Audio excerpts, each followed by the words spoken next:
আমাদের জন্য ভয়াবহ। সে আর একটা সিপাহী বিপ্লবের করুণ প্রতি অপেক্ষা করছে। আপনারা অনেকে ভাবতেছেন এইটাও কি সম্ভব? জামাতের ভাইয়েরা অনেকে বুঝে না, বলে কি করে সম্ভব? মনে করাই দেই, শহীদ নিজামী মুজাহিদ সাহেবেরা মন্ত্রী হিসেবে সর্বশেষ যখন সম্ভবত 2006 বা 2007 মন্ত্রী ছিলেন, বলেন তো তার কয় বছর পর তাদেরকে ফাঁসি দেওয়া হইল? 10 বছরও লাগে নাই। রানিং ফুল মন্ত্রী ছিল, লক্ষ লক্ষ মানুষ তাদের সাথে ছিল, তাদের মন্ত্রণালয় একটা পয়সার দুর্নীতি বের করতে পারে নাই। 10 বছরের মধ্যে মন্ত্রিত্বের পর তাদেরকে ফাঁসি দেওয়া শুরু হয় নাই, তাদের সন্তানরা তাদের জানাজাটা পর্যন্ত করতে পারে নাই। সংখ্যা দিয়ে হয় না ভাই, কোটি কোটি মানুষ দিয়ে সবকিছু হয় না। আজকে আপনারা প্রথম আলোর বিরুদ্ধে বলেন, এই যে আসার সময় বলতেছিলাম শায়েকরে, প্রথম আলোর প্যারালাল কাছাকাছি একটা পত্রিকা কি আমরা দাঁড় করাইতে পারছি? অনেকে বলে আমার দেশের কথা, আজকে শুধু বলি, পরশু জানলাম প্রথম আলোর 10 ভাগের 1 ভাগ বিনিয়োগ এবং আর্থিক সংগতি আমার দেশের নাই। 5 কোটি টাকা হইলে আমার দেশ একটা নতুন প্রেস কিনতে পারে, তাইলে পত্রিকাটা ঠিক মতো ছাপাইতে পারে, ভাড়া লাগে না, সেই টাকাটাও তাদের নাই।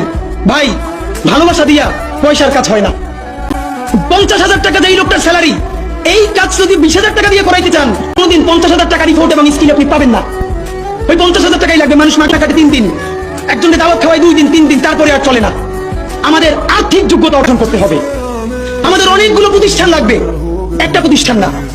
আমাদের ভাইদের সমস্যা কি জানেন? সে আজকে যদি হাটাজারি মাদ্রাসা দিয়ে কেউ একটা পত্রিকা বার করে, সেই পত্রিকাটাও সে জাতীয় মূলধারা বানাবে না, দেবে দৈনিক হাটাজারি। সে বানাবে মানে কোনো না কোনো ঘুরে ফিরা তার চিন্তায়, মননে, মগজে প্রথমে হয়তো হাটাজারি, সর্বোচ্চ বড় হইলে হেফাজত, এরপরে সর্বোচ্চ বড় হইলে বাংলাদেশের শুধু মুসলমান। ভাইরা, এই মুসলমানের বাইরের যে জনগোষ্ঠী, সেটা কি আপনার না? আপনি ভাবেন এই দেশের আপনি প্রধানমন্ত্রী, তারপরে ভাবেন আপনার জনগোষ্ঠী কারা, আপনি সেরকম চিন্তা করেন।